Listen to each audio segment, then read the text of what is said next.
Hello, welcome to Hope for Flint. I'm your host, Kristen Wolosinovich, and I am thrilled beyond words to be in the Flint Ferris Wheel downtown Flint studio with my friend, attorney Heather Bernash. Hi, thanks for having me. Thank you so much for being here today. You know, we say this all the time. This Hope for Flint platform is our time, our turn to tell our own story within the city. You know, all this national perception about the media and what happens within the city and its leaders and movers and shakers and educators and unsung heroes is who we love to interview. And you, my darling, are all of the above. Oh, thank you. So, born and raised in the city of Flint, tell me a little bit about your childhood. Well, I went to Kersley Schools. That's where I graduated from. Kersley, Hornet. Yes. Go Hornets. Fear the sting. We used to beat you guys all the time. It's okay. I enjoyed the Big Nine back when it was the Big Nine. It was. It's growing. The Metro League's growing. It sure is. It's like now Owasso's in it. Did you know that? It's insane. Okay. Sorry, everyone. Go ahead. So Kersley Hornets grew up there. Okay. Yes. My great-grandfather built the first two houses on Bennett Avenue over by Franklin. So I grew up on the east side. I spent most of my childhood at Angelo's and Luigi's and just hanging out at my great-grandparents' house. And then right next door was my grandma's house. So, yeah, I'm an east sider. All that family right there. Yeah. What a fun childhood. And now you live in the city of Flint. Yep. I really never left. I went to U of M Flint, got my bachelor's there, my master's at Eastern, just commuting, driving back and forth, and then went to Cooley Law School. So, yeah, I've always been in Flint. Bragger. Bought a house. What a bragger. Yeah, bought a house in Flint, and that's where I'm raising my kids. Oh, isn't that great? And the kids, where do the kids go to school? St. John Vianney. Mm-hmm. And great school. Yes, and Power. So it's nice. They're just, a mile from the house. Isn't that so nice? Now, question for you. Your undergrad from U of M, yes. What was it? Political science and U.S. history. Poli-sci. And then your master's from Eastern, just a standard MBA, or did you have a specialty? Historic preservation. Okay, there's some meaning behind all of this. And then, did you always know you were going to be a lawyer? I think so. My mom always told me I was good at arguing. She would get frustrated with me that I just always had an answer, and I'm stubborn, and I like to be right. I always am right. So high five, girl. Right. I'm feeling you right now. So, undergrad, graduate degree, and then how long was law school? 3-year program. I got my master's, and I worked for a few years. I went out and worked for about 5 years before going to law school. In the field? Yeah, in historic preservation. Okay. I was the executive director at Whaley Historical House. Okay, excellent. Really, that's very interesting. Now, you are a defense attorney. Yes. You specialize in defense. Did you know that? How you could have been a corporate attorney, you could have been, covered a lot of things. Did you always want to be a defense attorney? I wasn't sure. I always wanted to work on an innocence project to exonerate the wrongfully accused, but we don't have the death penalty in Michigan, so there aren't those cases in Michigan. But there are mandatory life. There is yes. And at first, when I was in law school, I thought I wanted to do probate and estate planning. Those were the classes I enjoyed. But that's not you. No, when I got out into it, I've done a little bit of everything. I've done a handful of divorces and wills and trusts and different things, but I just found my home in criminal law. Okay. And I've done both sides of it. I've worked as a prosecutor. I was the prosecutor for Gaines and Swartz Creek and Holly and Richfield Township. And you really have a well-rounded career, and I'm sure all of those roles really served you well. They did, and I didn't know if I would be a good prosecutor because I tend to be more. You didn't want to prosecute anyone. Liberal. I didn't. Yeah, right. Exactly. But I came to find out that was the perfect position for someone who is, I think, more compassionate, more empathetic. That I would really listen to people when they came in, and perhaps they have a compelling story that got them to the situation that brought them before me, and I could work with them. And I think a lot of times that's the problem in our society. people don't listen. They listen to respond. And when you sincerely listen to a story, there's all these massive backstories. And when you actually listen and have that compassion, a lot of things start to make sense about a lot of people. It is. And, the job of a lawyer is to advocate, which means talking. But I tend to learn more and be a better advocate just by listening. So a lot of people say, oh, you're so quiet. How can you be an attorney? But it's more about listening than it is about just getting up there and hollering and screaming, in a courtroom. That's so interesting. You and I have come into each other's lives recently, and that is one thing that I noticed about you is you are very quiet, but you are listening, which is, like you said, kind of counterintuitive of what you would think a lawyer would do. You think, I should be the lawyer. I don't stop talking, but I think that's what makes you so successful.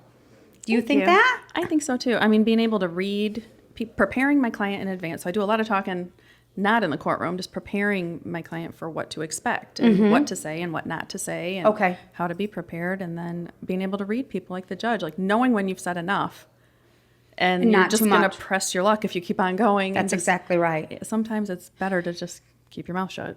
It's quite a craft, isn't it? It is. And that's why they call it practicing law. Because every day we're practicing. You're never perfect. The laws are always changing.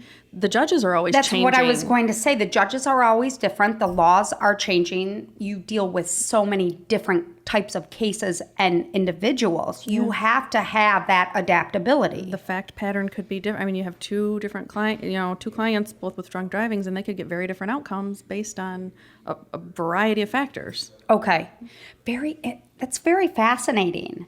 It's pretty interesting. And you have been practicing with your own firm for how long? Let's see. I've been a lawyer for about 10 years. I was with a firm for a couple of years, so I've been out on my own for about 8 years. Wow. Were you scared to take the leap, or were you ready?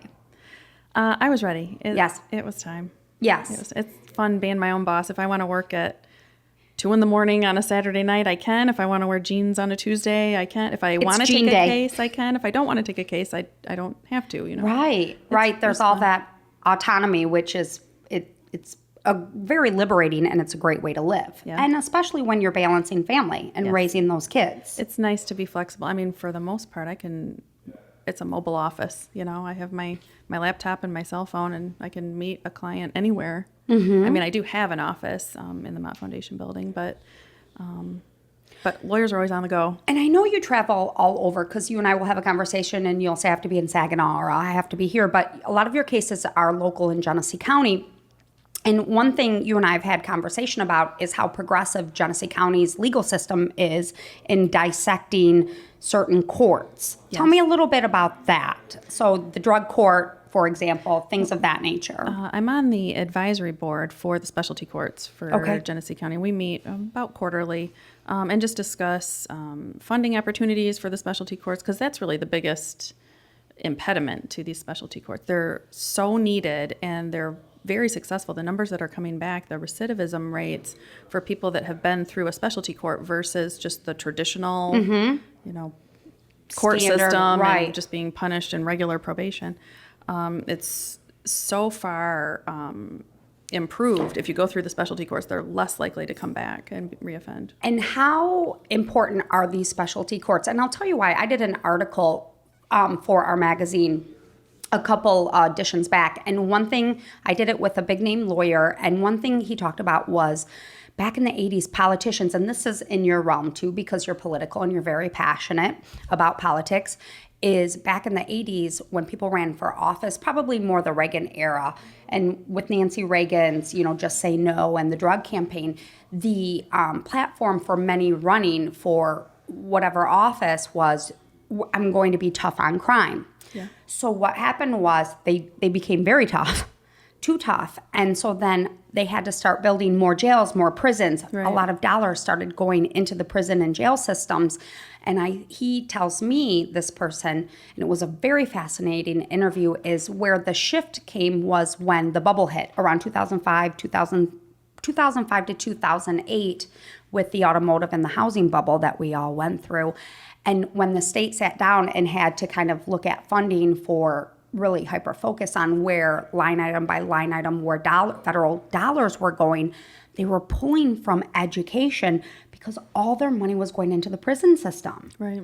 So that's where they started to see this big need for change, because people were going to jail for drug cases for X amount of, whether it was cocaine or marijuana, and it was excessive. It was excessive time in jail. Did you see that back then? What are your thoughts on that? Yes, definitely. I mean, you could see us moving in that direction. It sounds good to be tough on crime. I mean, nobody wants crime, of course. It's a good platform, right? But in the same but you're talking massive sense, felonies, right? We can't just we're housing and locking up this entire population of people. And it doesn't necessarily prevent crime or keep us safer. And then we're moving to privatized prisons where now we're making money off of locking people up. Profit prison. There's something wrong with that. There is something. Nobody should make money off of justice. And that way. And I agree with you. I have that same philosophy. You know, you're looking at these crimes, right? Murder, robbery, big time crimes. But sometimes these crimes are people who are stealing because they're addicted to opioids, or there's massive mental illness that's not being addressed. There's other medical root problems that's leading into this illegal activity. And really, that's the demographic we're talking about. And there really needs to just be a shift in priorities. I think if more resources were spent up front on education, making sure people have health care and food to eat and know how to read, and have employment opportunities in the economy, then we wouldn't you wouldn't need to spend all the money on the prisons. I mean, you're going to spend money one way, or you're either going to spend it as a child is growing up, or you're going to spend it to lock them up as an adult, because if they can't read and there aren't job opportunities, what choice to do they turn have but drugs and crime? And then you would see these precipitous dips and changes in numbers of prison or success. You would see it. And I'm not saying everyone, but there is a big demographic that can be rehabilitated and preventative prior to going down that road. Right. And we're going to do it. We're going to do it. We will. So this leads me, my goodness, my darling, hearing your career and hearing your journey. I know you're very passionate about your community of Flint, and you participate in a number of organizations, which we absolutely love that you're a part of. What are some that are really near and dear to your heart? Well, a couple I've spent my time on are, I'm on the Historic District Commission for the City of Flint, and that's a non-paid position. What does that mean? There are historic districts all over the city, and I was appointed by the mayor. I've been on it for about 10 years. Okay. And so whenever anybody wants to do anything in a historic district, improvements to the outside of their property or their home, they have to come before us and get permission. So are there historical landmark? It could be home, residential, it could be commercial. They have to come and put the plans in front of you, and they have to be approved, and those historical sites are already identified. The community has identified these resources as being important, historical areas that need to be protected, and we don't necessarily want, some big crazy new building put in the middle of a beautiful historic area. We got to make sure that any new developments flow and fit in with the history. I agree with that. That's exactly right, especially Flint, and especially downtown, and especially with the history, our automotive history and the Mott Foundation, and people have really kind of put, these homes they're magical. I've gone down some roads, Garland, or some of these side streets. There are some beautiful renovations being done to these homes. There, and I think people lose sight of the fact that Flint doesn't have a lot of money. The people that live here don't have a lot of money. And so sometimes we can't necessarily take care of our homes the way we would want to. And so they see a neighborhood and they say, well, there's no value in that because these houses are boarded up and they haven't been painted and, the weeds are growing. Well, it's still a historic neighborhood, and Flint is coming back, and we need a housing stock that's here for people to move into. As we have more jobs, we're going to have people coming in, and if we can't just tear everything down, that's right, there won't be anything for people to come back to. That's exactly right. And that's my next question, because I personally, and we will talk offline about that, So these ancillary streets that I was speaking of, there will be like 2 to 3 very beautiful updated, you could see a massive effort being put into these homes, and then there would be a blighted, boarded up home next to them. So what we're saying, what I'm asking you is there's an opportunity to come in, buy that house, Right. and talk to the historical board and see what opportunity Right. there is for help or assistance. And there's cheap houses in Flint. I bought mine. Mine was boarded up and vacant. When I bought it, had been cut and plugged. It was on the demolition list. And I was able to buy it from the homeowner. And I have, banks don't have, their traditional loans are to get a mortgage, not to completely gut and rebuild That's right. a house from scratch. It's an outlier, but I think there's more of you and that, honest to goodness, me coming into this and wanting to do that. It's every weekend, every evening, every paycheck. I am single-handedly keeping Home Depot in business, I think. Oh, good. I'll go buy stock in Home Depot. Thank you, Heather Bernash. So that's really interesting. Are there other organizations? I have learned as I get older, I've learned that we need to support the younger, newer, up-and-coming generation of youths. Activists. Yeah. The youths, we love the youth. I agree. Yes. So I'm seeing people that have more energy than me, like Dominique Strong. She's been rehabbing and fixing up a lot of the parks in Flint, and she has a literacy program. And DeJuan Robinson, who has Fresh Flint. Love him. I don't know Dominique, but I will. And yes, that's great. Brandon Corder with Be Corder, Beats baby. and Beers. So when I see people whose priority is Flint, they love Flint and they want to make Flint better, well, then I want to help them. I want to support them. Same. What can I do to help you? I mean, whether that's volunteering or showing up or promoting or showcasing. Yeah, what can I do? Because if you're successful, that helps me. That helps my kids. That helps my neighbors. That helps all. We're all in this together. It does take a village. And when I see people that love Flint as much as I do, I just want to help them with their mission. And it's so wonderful for us when we launched Hope for Flint, and you were there at our launch party, and you're a friend of the magazine and a friend of the show. And to tell you to be on the receiving end, it means so much. When people come and support us, it really is everything. And we do the same. What time do we need to be there? And whether it's 10, 15 minutes, it's just showing being in the same room and having the same energy in the room. It means something to everyone who's really working hard to make a difference here in the city. Right. So your presence is so important, and it's so impactful, and it's so appreciated. So please know that. Thank you. Thank you. You're welcome. We adore you. And real quickly, we don't have a lot of time left in the segment because you have to go change the world, and you've got cases, and that day job I do. gets in my way. But, I love your spirit and your energy and your passion. And I agree with you. It's the young energy that's coming into the city. It's kind of like, hey, I'm going to pass you the baton. I'm not going to let go of it, but we're going to walk with it together. How can I help you and empower you to keep carrying the torch, and then so you can pass it on to the next generation? That's exactly right. It's leading by example, and then continuing to help lift and leverage and educate. And, well, I think it's only the beginning for you. How can people get a hold of you? Heather Bernash.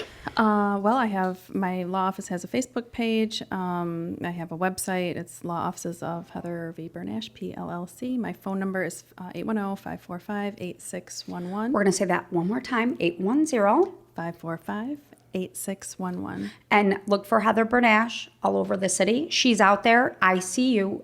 We see you, girl. You are cleaning up parks. You are at the watershed. You are at Beats and Beers. You are everywhere. And that support is, like I said, it's beyond magical. So thank you. You're welcome. Thank you. Yay. And look for Heather Bernash in an upcoming edition of Hope for Flint magazine. And, without giving away too much, look for Heather Bernash and other arenas. It's only the beginning for you. So thank you. Thank you. Because you, Heather Bernash, sincerely are Hope for Flint.